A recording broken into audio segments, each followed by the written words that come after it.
Well, it was quite the day on Capitol Hill as we saw testimonies from Cohen, Powell, and Lighthizer. Of course, we also saw some headlines out of Vietnam, where we had President Trump meeting with the North Korean delegation.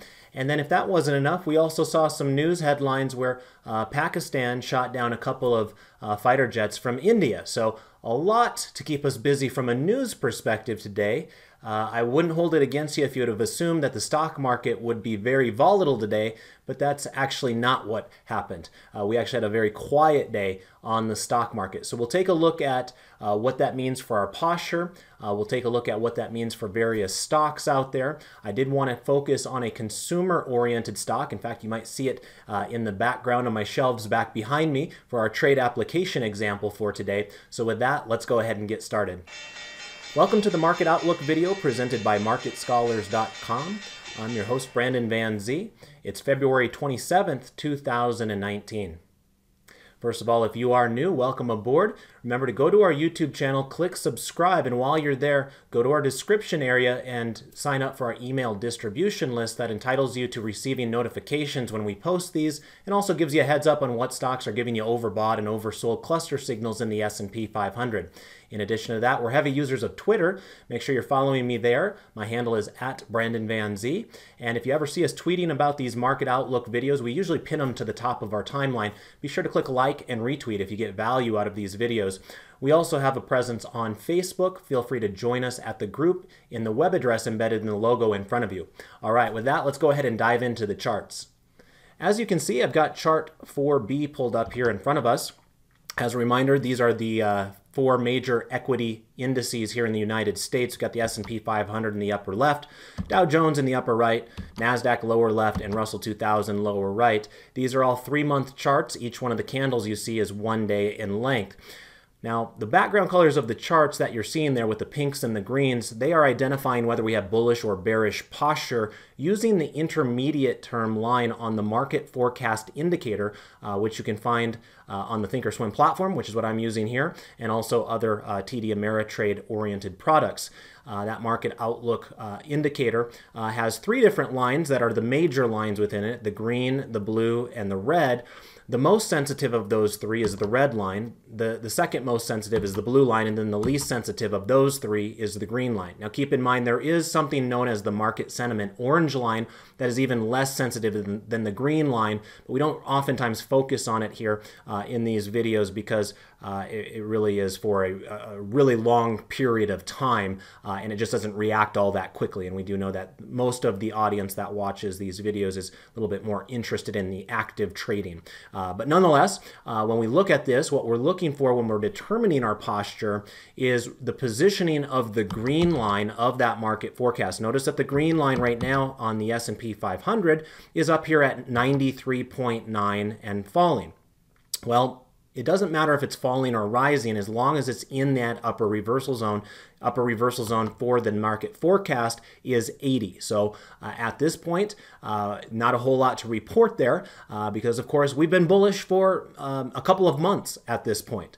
With the exception of this one little day right there on January 4th, really, we've had bullish posture since December 31st. So literally every single day except for one for this year, our posture has been bullish. Now, obviously, that is not going to continue forever, but we don't know for sure when it will end. Obviously, that's the nature of the stock market. Nobody knows exactly how things will shake out. What we try to do is look at the evidence that we have in front of us with the different indicators that we use to gain a sense of whether bullish trades or bearish trades are a little bit better or worse in each environment that we're in. Right now, what we know is that the market is in a robust upswing, and so the path of least resistance continues to be to the upside for the typical stock.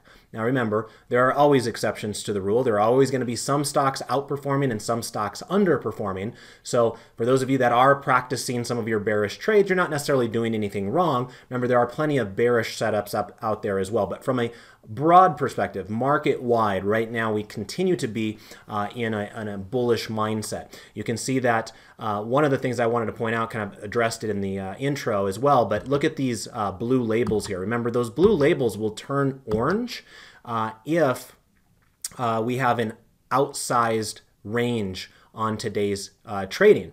And so when they stay blue like this, it basically means that today's range, in the case of the S&P 500 is just one example, it was only 20 points, whereas typically the ATR, or average true range, is 27 points. So again, a little bit interesting to note that we had such a wild news day, which oftentimes has the ability to manipulate stock prices up and down based on whatever the sentiment is that is prevailing from those news stories. Yet all these exciting news stories led to a very boring day of trading where you saw mostly flat price action. Notice the S&P 500 ended the day down 0.05%, so about as close as flat as you can get. Dow Jones was down 0.28%. NASDAQ was up 0.07%, and then the Russell 2000 was up 0.23%. So again, very flat performance across the board. Not a whole lot of change from what we've seen in the last few days. Really kind of just biding our time right now, waiting for our next breakout zone, whether that's to the upside or to the downside. But right now, again, I'll reiterate that our posture from an intermediate perspective remains bullish across the board. Let's take a look at our next chart setup now. This is 3 green arrows.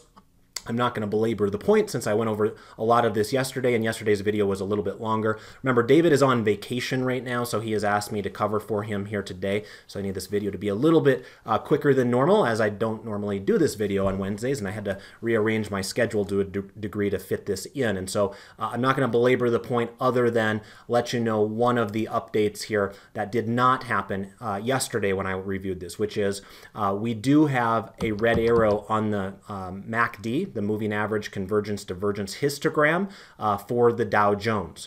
That is different than when I reviewed this information yesterday, and what that means is we no longer have 3 green arrows on any of our 4 indices. Now, we don't have 3 red arrows either, so we're kind of in no man's land, and that's why you see like the background color is a little bit easier to see here for the NASDAQ on chart 4C. Background color is white right now, which tells us we have a mix of green and red arrows, so it's a little bit more of a neutral positioning right now. We're not wildly bullish from a short-term perspective, but we're not wildly bearish either. We've seen more flattish type of price action as we await further information. So right now, be aware that none of the major equity indices have 3 green arrows at this point. Let's go ahead and now take a peek at our 1040 crossover method. This is chart 4D, and as I was mentioning yesterday, we do have positive crossovers taking place as of this week on the S&P 500 and also on the NASDAQ composite.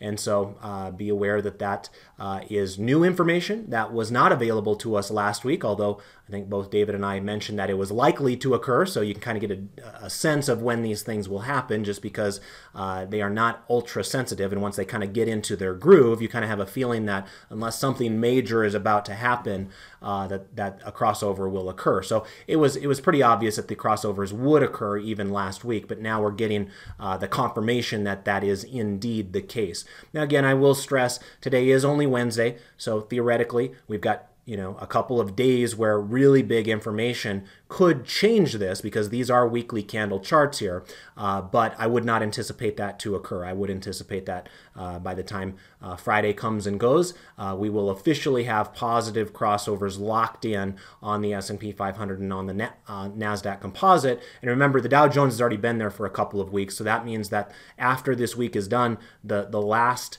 kind of piece of the puzzle from that particular perspective is the Russell 2000. But again, remember, this is a less sensitive approach to looking at the markets. These are weekly candle charts, and when we're comparing a 10-week moving average versus a 40-week moving average, you're never going to time the bottom exactly, and you're never going to time the top exactly either. You're looking for kind of those juicy portion of the middle of that trend is ideally what you're hoping to accomplish. Let's go ahead and take a peek now at some 12 grid analysis, starting with chart 4E. Remember, this is our intermarket analysis 12 grid. Background colors of the charts will tell us whether we have a bullish or bearish posture using the intermediate term line. So as you can see, it's a bit of a mixed bag here with the intermarket analysis. Right now, our bullish postures are treasury yields. So I found that to be somewhat interesting. One of the things that I realized after I recorded the video last night that I was planning on talking about but forgot to during the video was on a weekly basis, TNX actually had an oversold cluster signal. Now again, yesterday was only Tuesday, so we can't get ahead of ourselves with that information since we would have to wait until Friday until a weekly candle is locked in. But nonetheless, I found that a little bit interesting because you don't see that very often on the 10-year Treasury yield, but we were actually experiencing that yesterday. Now my guess would be if we flip that around, and let me actually try that right now by right-clicking on that chart, maximizing it, coming up here to our day drop down and choose, let's say, a 1-year weekly chart instead. Yeah, that was my my thought. Because today's move was so big, that was a big move, 2% to the upside on yields there today. It did kind of take it out of that cluster situation that existed just as of yesterday. But because of this huge move that we saw higher here today, it forced the red and the blue lines out of that lower reversal zone where they were yesterday on the weekly candle chart. So anyway, again, that doesn't happen all that often. And yesterday, before I recorded the video, that situation was occurring. Right now, that no longer exists, so it's not something that we need to concern ourselves with too much, but nonetheless, be aware we have come down quite a bit in Treasury yield. So perhaps this is a time where we're starting to find a little bit of a bottom here, and we may very well eke our way higher. Again, remember that Chairman Powell was speaking here on Capitol Hill today, and so anytime he opens his mouth, there is a chance that the interest rate market could start moving one direction or another, depending upon how listeners and viewers perceive Chairman Powell's comments. And so we'll have to keep our eye on that story. But I would not be entirely surprised if we do get some sort of upside price swing out of Treasury yields, which, of course, the inverse of that means that U.S. bonds themselves could very well struggle in that environment. So we'll keep our eye on that story. But that was a pretty big day for bonds and yields here today.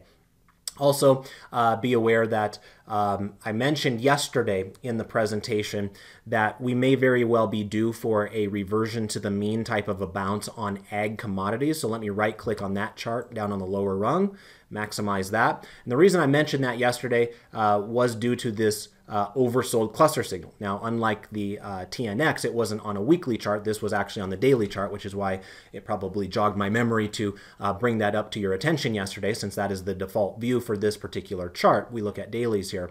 But we are starting to see that right away. Right, we're already getting a pretty healthy bounce. We haven't seen many of these bounce days out of DBA here recently. Now, obviously, this is still in a downtrend, and like I mentioned yesterday, even if we do get a reversion to the mean higher, the expectation should not be that the trend will reverse. It's simply a recognition that things got a little bit overheated to the downside, and it needs to correct for that type of behavior. So perhaps this today is the start of a reversion to the mean to the upside on DBA. We'll keep our eye on that going forward as well. Let's go ahead and take a look now at our next 12 grid, which will be chart 4F. This is our foreign stock markets 12 grid. And you recall yesterday I mentioned that Brazil had a bearish posture. So you'll notice that is one slight change that we're seeing today, which is Brazil reverted back to a bullish posture. And keep in mind what I mentioned yesterday as well, which is, you know, until we start seeing actual broken down support areas, I wouldn't put too much emphasis on the bearish posture at that point if price action isn't supporting your thesis. And so today is a good reminder of that. While yesterday we had the posture that was bearish, it was still trading above that rising moving average. So not entirely surprised to see a little bit of an upswing in Brazil and then revert back to a bullish posture as of this moment in time. We'll see what tomorrow brings. Russia, on the other hand, notice it did fall today after already having a bearish posture yesterday. And today adds one more element of interest to that chart, because you'll notice where we stand on Russia now. Let me right click and zoom in there for you. We're now trading below that moving average. Now the moving average itself is still going higher, but nonetheless price is now below it, which kind of opens up the thought from market participants that you know, it might not be able to hold those levels, because a lot of times you're thinking to yourself, all right, those moving averages themselves can act as a support bounce area. And right now it's showing that we're not getting that. However, some of you will recognize this candle as being very similar shape to a hammer, and it very well might be. Remember, you have to look out for support and resistance areas when you're identifying a hammer versus a hanging man.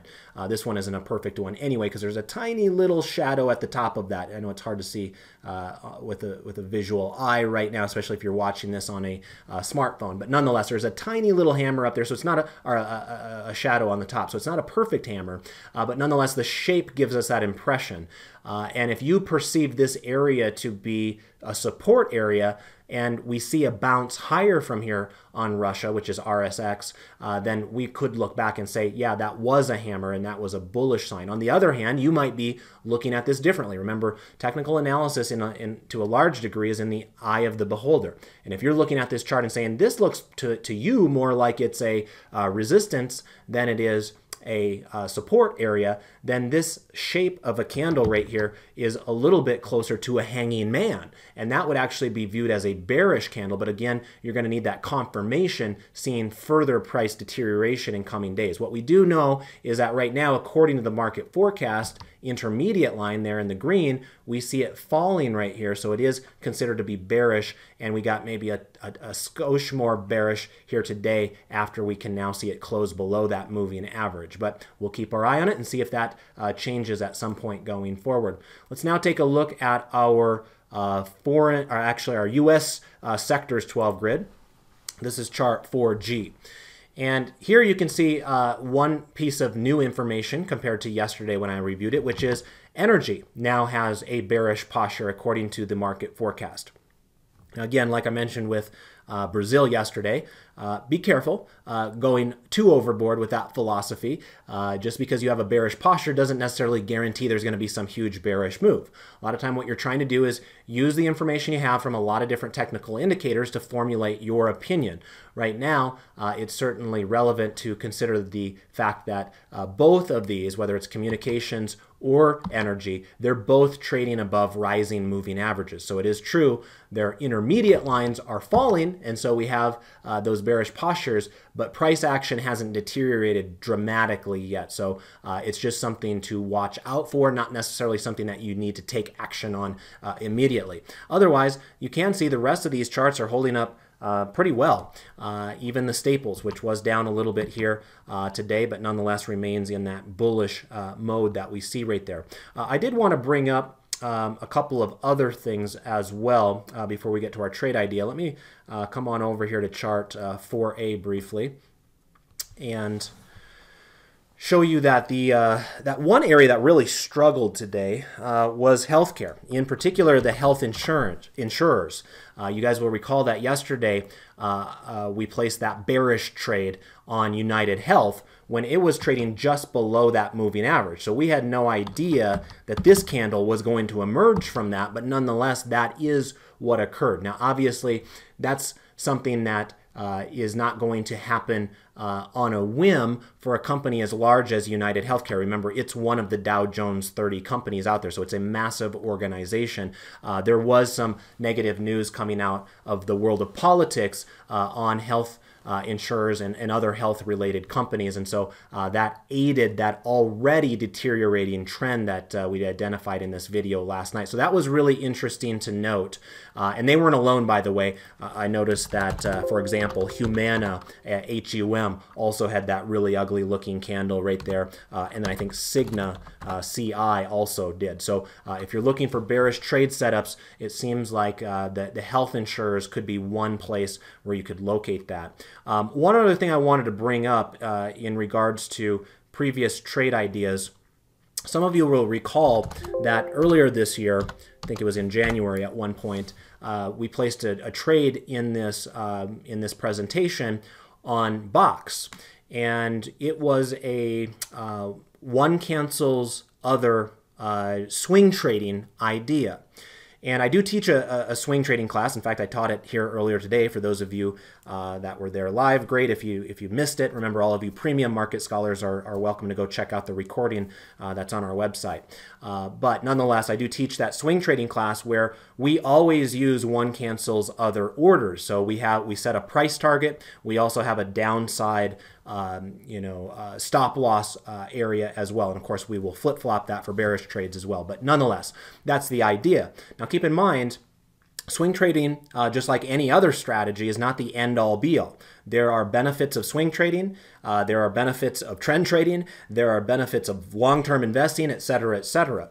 One of the things that I've heard from some students about over time in regards to swing trading is the regret that they feel when a stock hits their price target and they make money, and they should be happy, but a few days later the stock goes up even further and they have this sense of regret where they wish they would not have had a price target and they wish they would have just let their winners run. And that's certainly understandable. In fact, I think Lowe's was an example of that. That was one of the swing trades that we did in my strategy lab class earlier this year, and we did take profits, but Lowe's just kept on going up and up and up and up. And you can understand the mindset of somebody who would have that regret.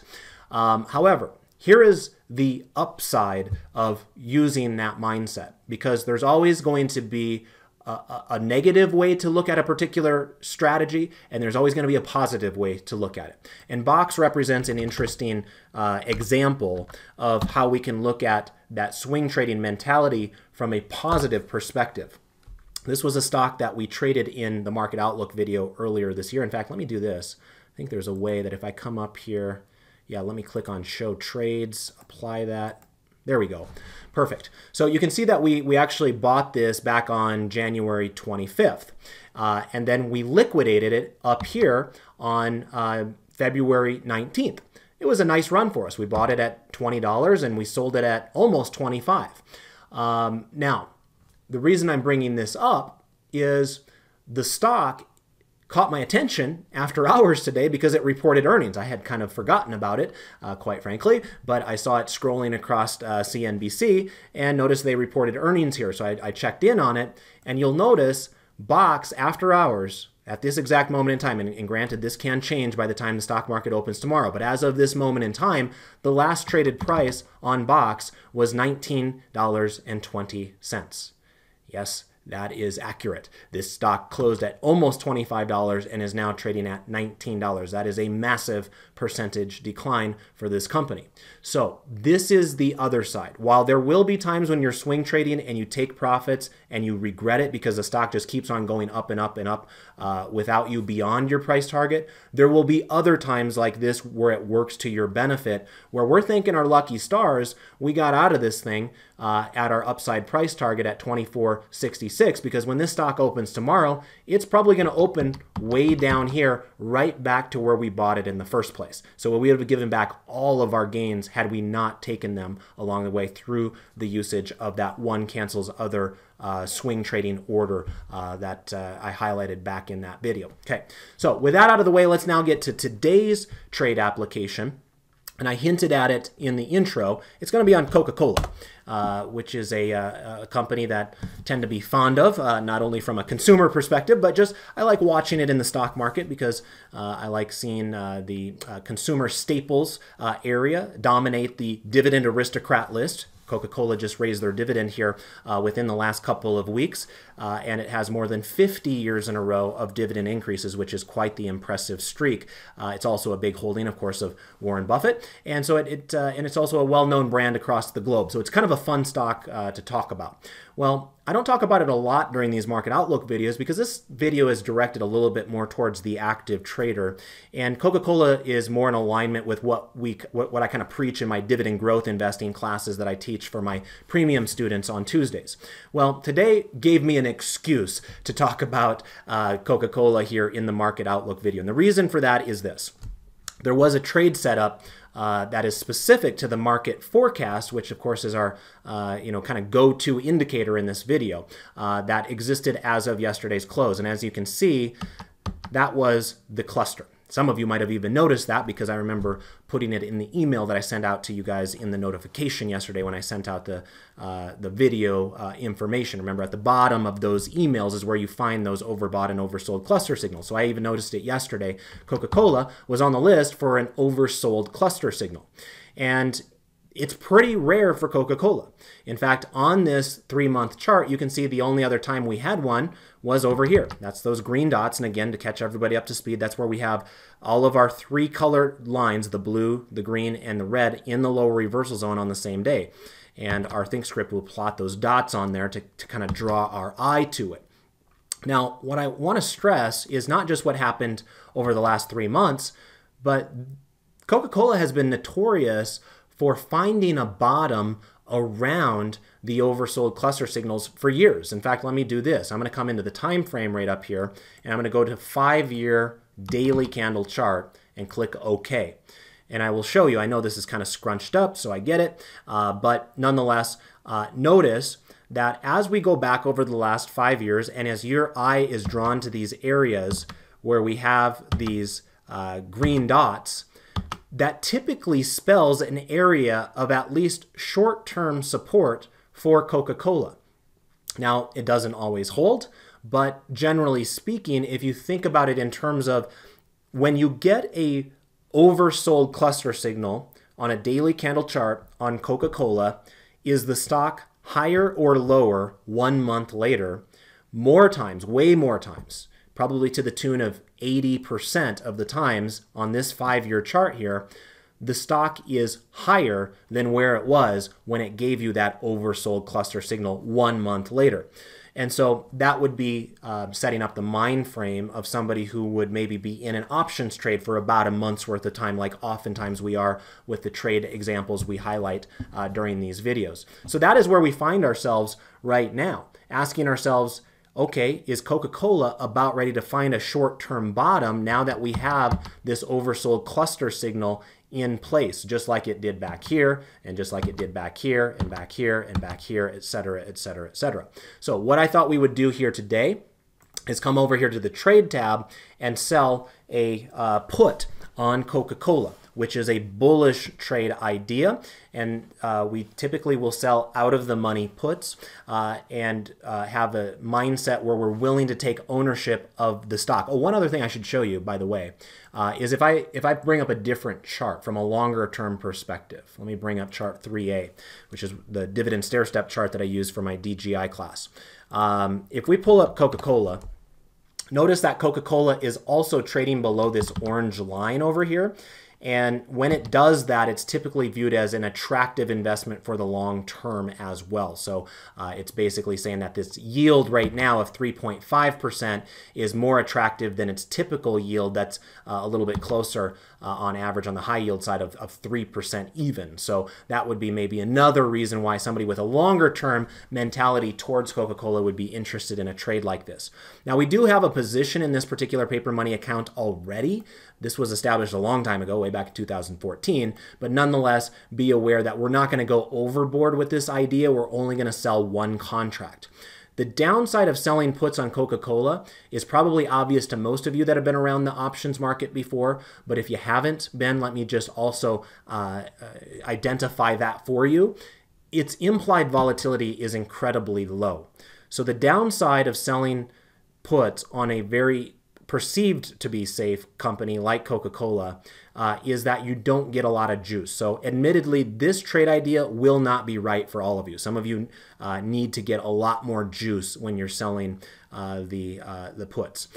In this particular case, what I try to do, and what I teach my students on Mondays in my Options for Long-Term Investors class, is we try to get at least 1% return on risk. I'm looking at the April contracts with 50 days here. That leads us to the $44 put. You can see we'd probably be able to get about 54 cents for selling that. Now notice, this is basically a $45 stock. So that's the downside. We're not giving ourselves a lot of breathing room to be wrong here. We're giving ourselves $1 of breathing room essentially to be wrong, plus an extra 50 cents of premium. So theoretically, you know, we've got about $1.50 of wiggle room to be wrong. But that's the, you know, the downside of looking at low implied volatility stocks for selling puts. The upside is the market itself, through the implied volatility, is saying that they don't expect a lot of volatility. So we'll see how this plays out. Nonetheless, it's an interesting time to consider it because of that oversold cluster signal that is quite rare for Coca-Cola, and when it does show up, it typically does have a bounce within the next month. So I'm going to click on the bid price of the 44 put here, which loads up our trade down below. Again, I'm just going to leave that at one contract, and I'll actually just leave this at 53 cents as well right here, and click confirm and send. Review that one last time. We're going to take in our credit to start that trade, and then we will be held responsible for buying Coca-Cola if that stock does go below $44 on expiration day here in 50 days. But we're basically making the bet that that's less likely to occur now that we know that it's got that oversold cluster signal. All right, well, I want to thank you for joining me yet again tonight. I'll be with you again tomorrow and Friday, as David is out of office all week. So I'll look forward to joining forces with you tomorrow. Remember, our postures remain bullish. However, a lot of different news stories out there, and you never know which one might affect the market at any given time. So we'll keep our eyes peeled to that, and look forward to joining forces with you again tomorrow. Take care, everybody. Bye-bye.